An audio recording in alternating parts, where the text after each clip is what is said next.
Welcome, everyone, to Enlightened Masculinity podcast. Very happy to be here. We're officially on iTunes right now. If you didn't know, Enlightened Masculinity is its own podcast on iTunes. So if you find us on iTunes, search Enlightened Masculinity, leave us a review, leave a little comment, screenshot the comment and send it to one of us. We got a special gift for you that is not available elsewhere. We made a special video just for you. That being said, these are our opinions.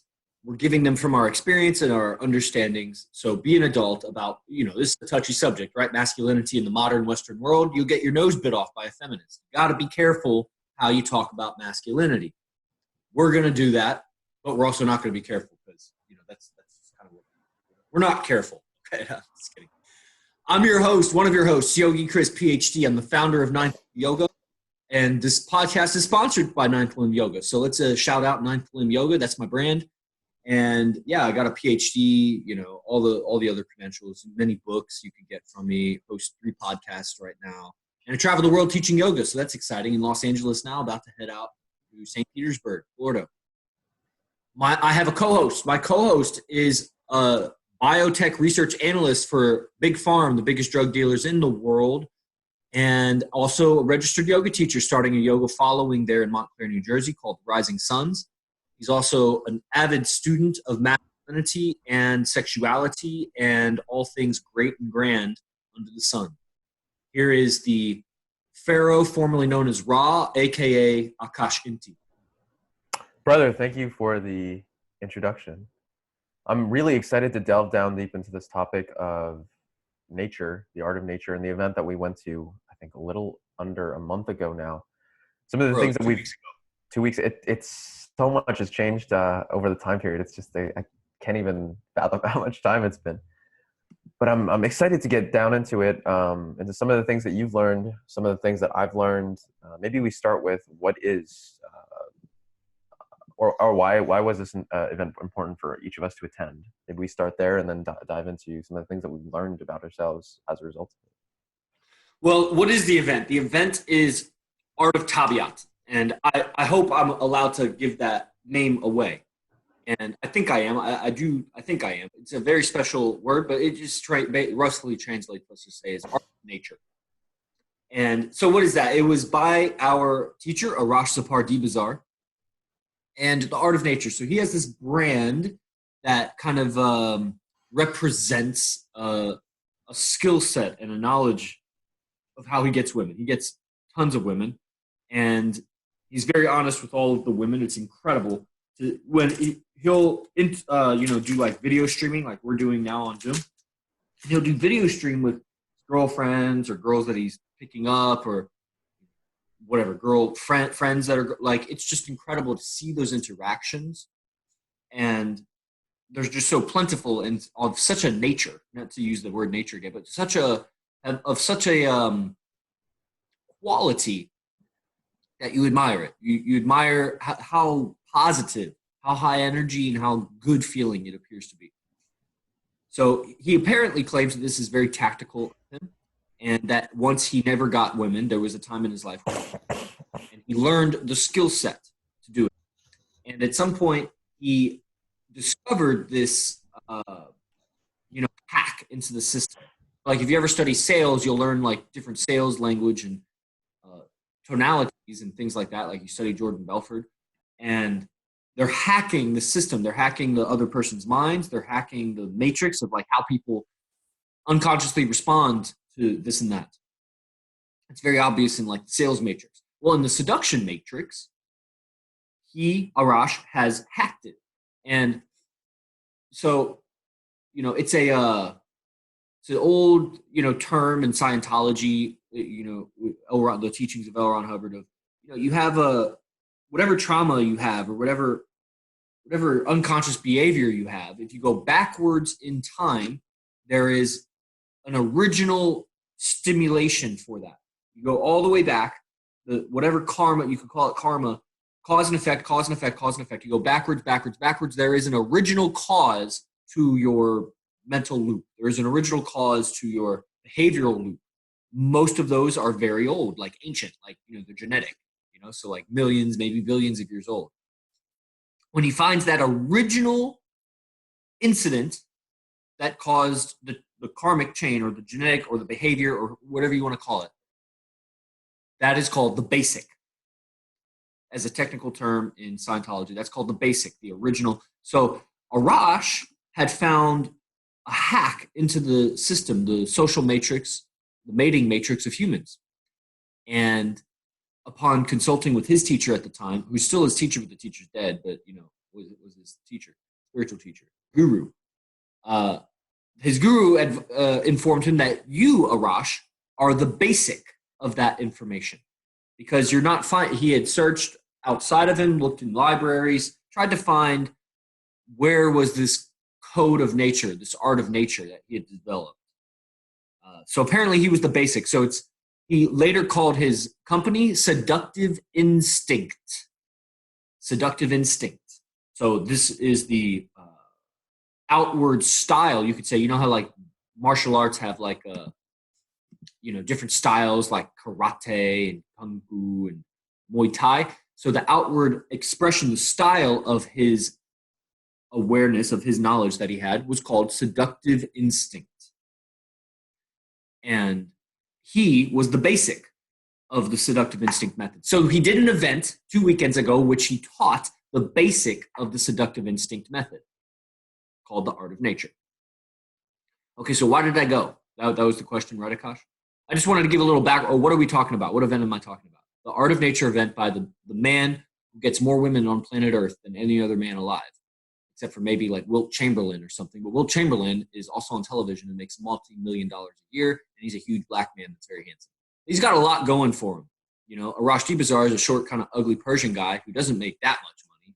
And he's heavily tattooed and just kind of looks very controversial and gets more stunning women than Wilt Chamberlain and keeps them around longer than Wilt Chamberlain. So there's something going on with this guy that he's not doing what other guys are doing to attract the opposite sex. I looked at it and I said to myself, this man is one. He's one in 10 billion. He's one on the planet. If there was someone else like him, they're not making themselves known. They're hiding. And apparently he learned it as a skill. So it's like, okay, if you learned it as a skill and you're the top dog on planet Earth, I mean, I've excelled at enough things, yoga, wrestling, other sports that I was state champion on, also, other academic disciplines, PhD. I was the best. I don't know if you knew that. In my PhD subset, which was small in environmental sciences across the world, I was number one as a PhD student. I won the awards. And I was being looked upon to be the successor of the top dog advisor in the world. He was the guy that everybody consulted with. And he wanted me to go after him, but I chose to go the route of yoga. But I started with zero because I started, so I am aware of how to go from zero to hero as a skill set. And here's the guy that went zero to hero, top hero, like legendary hero, and he's alive right now. Okay. So there's one variable. That's why I had to go. Second reason I had to go is because being that he is the only person with the information available that I know of, how to have multiple relationships with beautiful, beautiful women in a way that's everybody is thriving. That it's not, oh, she puts up with it and like, no. Watch their streaming, watch their videos. It's beautiful, organic, funny, very comfortable, relaxed, honest. Everybody knows everybody, very familial, like a family. It's an incredible interaction that's very admirable. People that are monogamous don't have near that kind of quality. So it's definitely not the nature of like monogamy. So he's number one. He learned it as a skill. If he dies, there's no one else to teach it. It's not like if I died, ninth limb is irreplaceable. Nobody has my kind of knowledge, but my teachers are still alive. So you can go to Doug Swenson, you can go to David Garrigues, you can go to Simon Borg-Olivia, you can go to Arash Dibazar and Vince Kelvin and Brian Casella and Frank White and all of my other major influences. Those are the most major influences. You coalesce them and make the ninth limb again. But how are you going to make Arash Dibazar? How are you going to make Seductive Instinct again? His teachers are dead. And he is the originator of the information. And no one else has mastered it yet. So if he dies, it dies with him. Okay, so he's number one in the world. He learned how to go from zero to legend in his lifetime. So I can too, because he's just a fucking human like me. He's not like an alien. And if he dies, I can't learn it elsewhere. Okay, so now that was, then the only question was, do I want what he has? And the answer is yes. And so the solution was simple. Go to San Jose. Go to San Jose. He made the call to action. I said, I'm going to go to the call. I'm going to answer the call. What about you? Why did you go to the Art of Tabiat, the Art of Nature event? You're muted on Zoom. My background or reason for it. Or if you're on Facebook, you can always click the link and come to the Zoom talk, which is much easier to respond to your questions. Sometimes Instagram and Facebook gets cut off. So really Zoom is the place to go if you're tuning in. Sorry, go ahead, Akash. No worries, brother. My reason for going was very similar to yours. I've been studying pickup and seduction since I was in 7th grade. I remember seeing The Pickup Artist on TV and as a 7th grader on VH1, and I was like, I don't know what's going on here, but this is really fucking cool. And I loved it. I was enamored with how do you make someone fall in love? How do you make a woman fall in love with you? I've always associated as a lover, not a fighter. And throughout my whole life, that's kind of how I've approached things. So I started studying there. I was on and off throughout college, high school, college.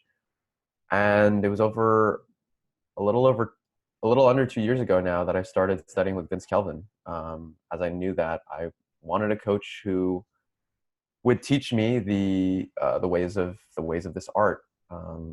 Throughout time, Vince had introduced me to Arash, and I got to see what he was doing, and it was I couldn't put into words what he was doing or how he was captivating attention, but Arash is simply a very charismatic guy and can capture the attention of some of the most powerful people in his immediate environment in a way that's I've never been seen done before.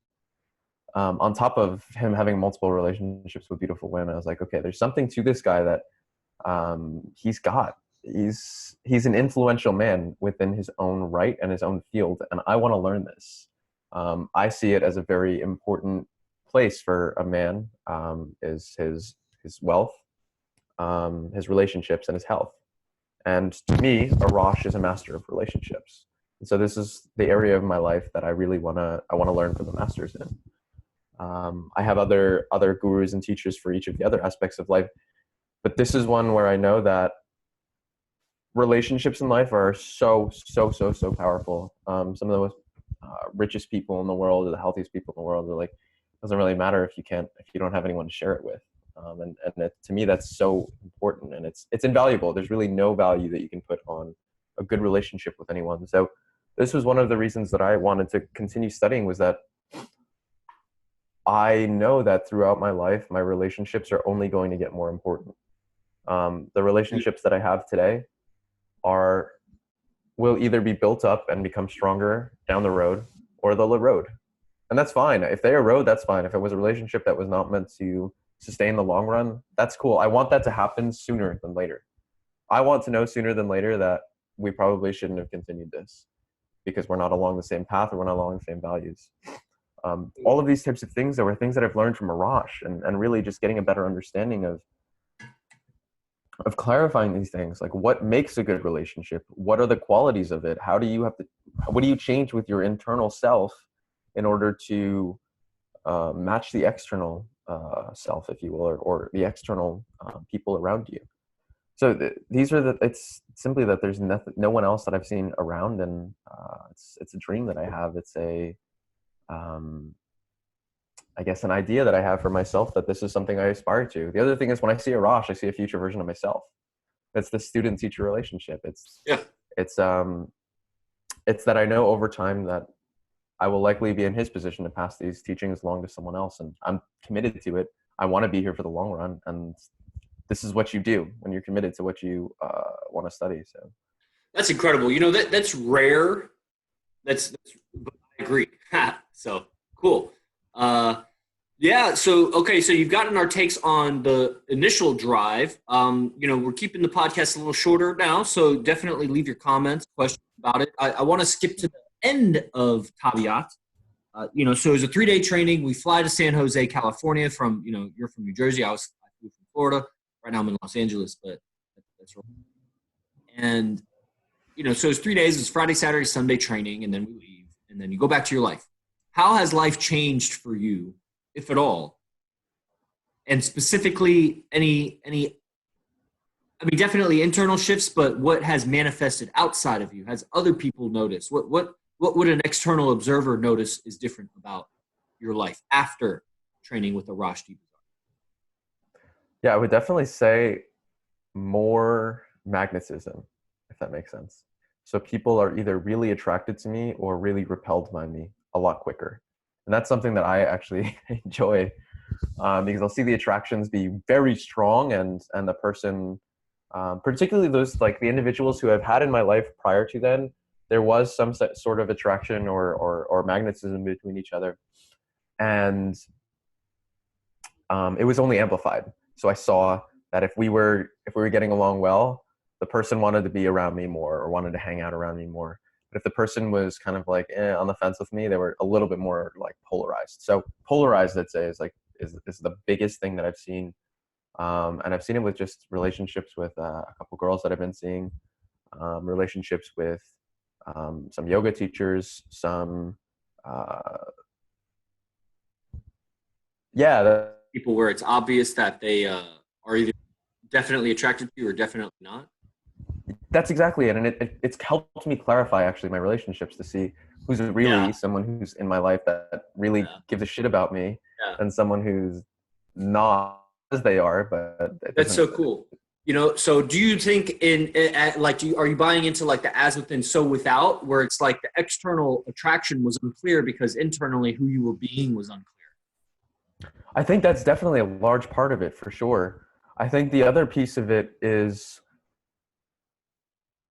amplifying certain things that I was doing and being comfortable to amplify certain things that I was doing. Exactly. Yeah. That's more of your being. Yeah. That's exactly. I got beingness there. For sure. I got a beingness that was so customized to myself and so on frequency. Like a frequency. And not being afraid to express it. Like, it's like being like, this is who I am, motherfuckers. Like, that's so cool. This is who exactly what I went for, was fearlessness. Like the fear to express it. It's absurd, but it's, there are animals that are, you could tame an elephant, baby elephant, because you could cage its mind, and as it gets bigger and bigger and would crush you, it's still caged. It feels small on the inside.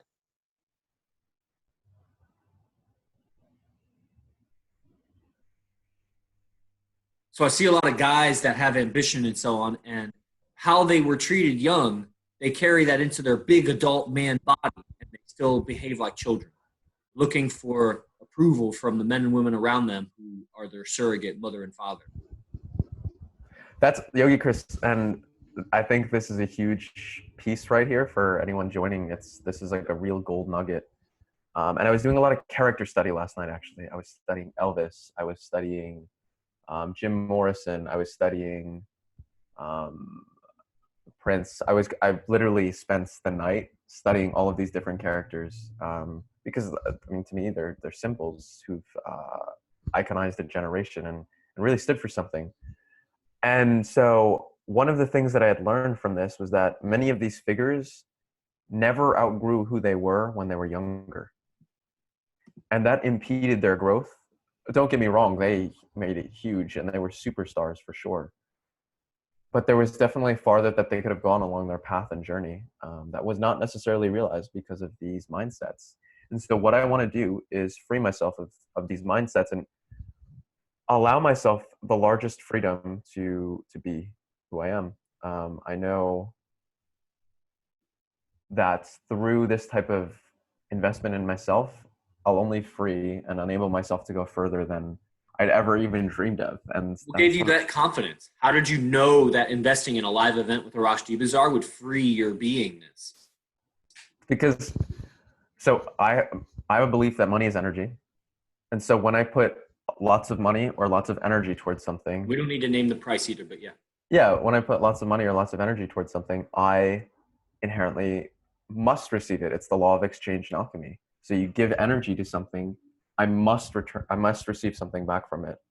Um, and it's finding someone whose beingness is so strong in a particular way that it's like I focus my energy on that, if that makes sense. So Yeah, it I does sort of. Uh, it's like when you focus so much or so intently on one thing, you're naturally going to pick it up or attain it. And so when I've put so much energy towards that, I must receive something from that place where I put my energy or attention towards. So it enabled me to soak in deeper some of the learnings that I've had. I mean, I've studied with Arash for about a year now or so. I've done mentorship and such with him, and there's definitely a level that I've gotten with him in that regard. But it's the deeper you invest in something, no matter what it is, the more you're able to get from it. It's that your eyes are clearer, or your vision, your hearing, everything, all of your senses are more attuned to listen and to intake what is being given, because this exchange has happened. So, definitely, that's well said. You know, your survival appears to get engaged when you invest money because it is your survival. These are your survival tickets. And so when survival is on the line, you all know like your senses will perk up. You know, if you're feeling threatened, like you get like Spider-Man, you start to hear, and so I was very receptive to his beingness, which has influenced me. It's obvious after the fact. So many instances have happened. You know, like you said, polarizing people, instant attraction. Um, you know, last night I was out with Christian Delgado and just manifesting left and right, like calmness to my being. And I was in a very unfamiliar environment and I looked incredibly different than everybody else. He was just, and, but still manifesting in the street. There's a confidence that, you know, I grew so much not because I am so aware of it, because I am not super aware of how much I grew. You measure me against the wall, how much I've grown, and it's like, I didn't realize I grew. But to everybody else, they're like, wow, Chris, you're so different. Christian was like, you're so different. So different, you know? And every new person I meet doesn't get it because they didn't meet me before. So my girlfriend noticed there's something different, and we've only talked on the phone. My, Andreas and some other students in silent flute, they have noticed there's a difference. The difference in the presence and the beingness, and it's being manifested as an outward new women in my life, new kinds of dynamics in the venues, a new kind of delivery that's confirmed by external people. I'm still blossoming into it because it feels very much like new skin. Like I shed old skin and I'm still coming into new skin. And he, you know, I see more unfolding and developing happening because they are, I got mental devices to work with that I'm still practicing and them. And I know that these are partly at least responsible for my unfolding. So the art of nature had to do with how to hack natural mating strategy of men and women. And I have it on such a deeper level now. I mean, even Ace, my girlfriend is on right now. She'll attest that the same effects that I was creating before in an hour conversation, I'm now creating in 7 to 8 minutes. Like, and what does that mean? It means like her reactions, oh, like mind blowing, like, ooh, tapping it, hacking into the nature of it, into the nature of what we're talking about. And it should get harder and harder to do that with time because I keep teaching her. She's been with me 2.5 years, and it's like every day I teach her something. Like, what else am I going to teach her? At some point, I run out of things to teach her. But no, because if I have a beingness, there's infinity inside me. So there's infinite teaching.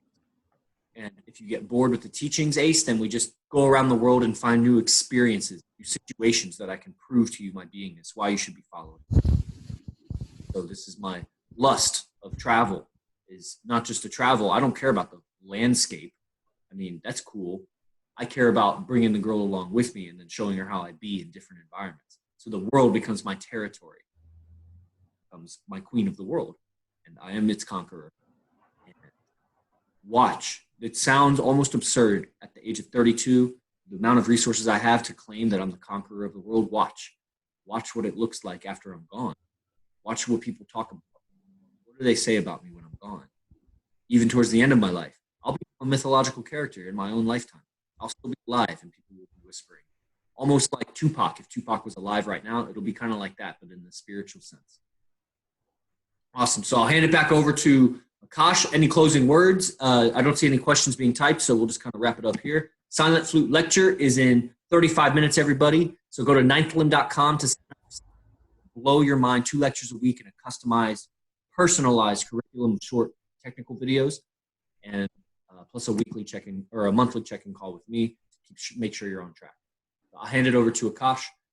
Whatever you want to say, brother.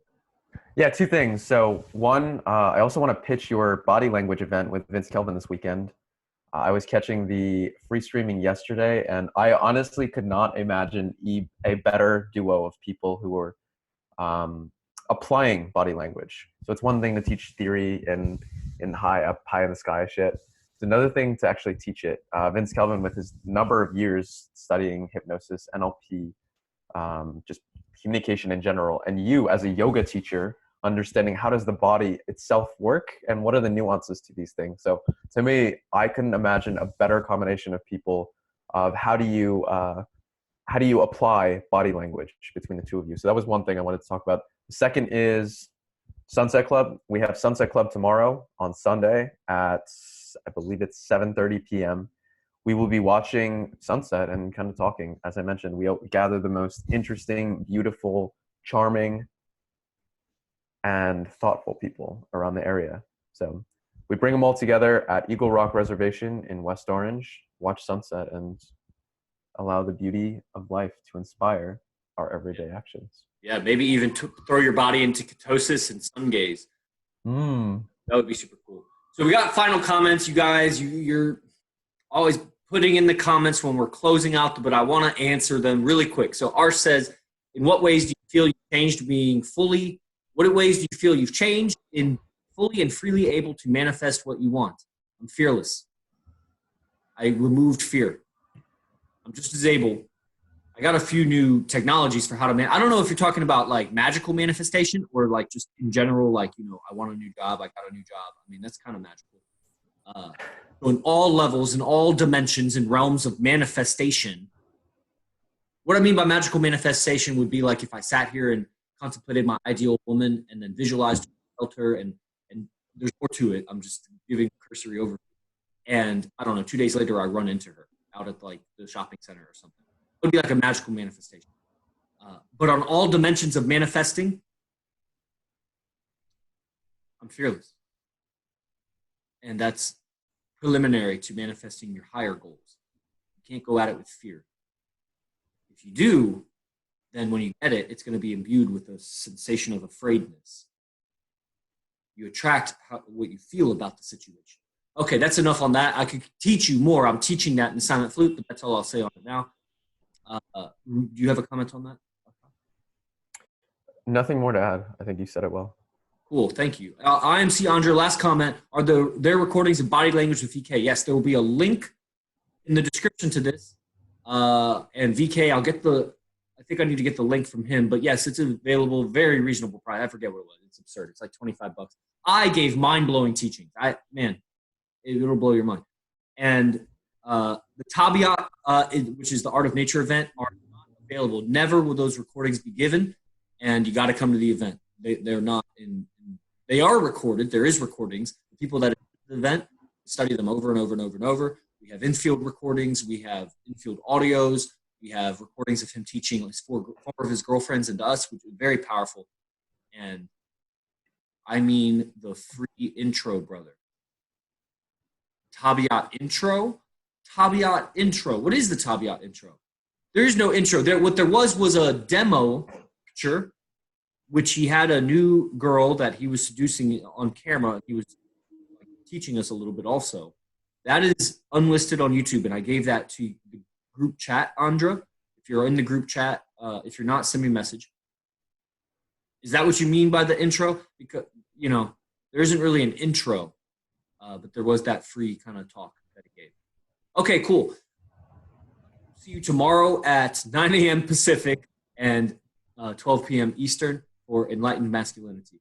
We may change that time in the future, so if you're catching this recording, just pay attention to the show notes because that's really going to tell the story. So, thanks, Akash. See you tomorrow. Namaste.